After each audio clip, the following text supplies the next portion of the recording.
Hi there, Stephanie here. I want to talk about something that might seem a little unusual, and that is when to stop progress monitoring. It seems like maybe we're always encouraging teachers to start progress monitoring, to actually use progress monitoring, that perhaps we forget to give them some suggestions about when to stop, or even tell them that they should stop at a certain point. So the idea is that progress monitoring is feedback about your instruction, and you're setting a goal for the student. Sometimes that's a benchmark goal.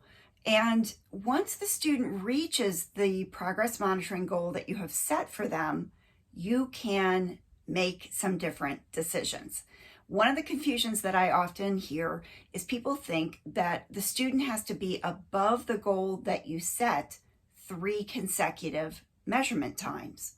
And I think that confusion comes from, we would typically say that you want to review the last 3 consecutive data points relative to your aim line to make decisions about should you change instruction, keep it the same, and so on. And people have overgeneralized that to mean that you have to have 3 data points above the goal. That's not true. As long as it's been a fairly steady progression upwards, once the student hits the goal, that's it. They've met the goal that you set. And you can do a couple of things at that point. One might be to discontinue progress monitoring. So let's just say that you've been monitoring a student at the beginning of kindergarten with the Acadience measure first sound fluency. And the goal is something like 30 by the middle of the year. And it's late October, and the student has met the goal of 30 on first sound fluency. So you can now do a number of things. You might decide to move on to the next skill. So your instruction might shift from initial sounds to working on segmenting all of the sounds in words. And now you'd shift your progress monitoring accordingly to a measure like PSF, and you might have a new goal for monitoring PSF. Or it might be that the student is doing just fine on phonemic awareness. You don't need to provide any additional support or progress monitoring with that student for the next couple of months.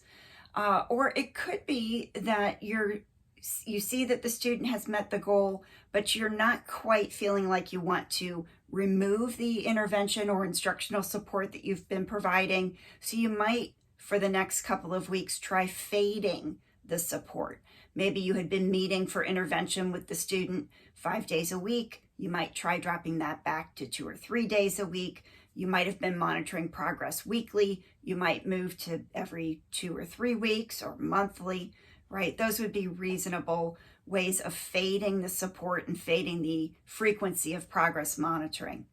So just putting it out there that it's appropriate in certain instances to either discontinue the progress monitoring altogether because intervention is no longer needed, or to change to the next skill and therefore change the measure that you're using for progress monitoring, or perhaps fade the support that you're providing and fade the frequency of the progress monitoring.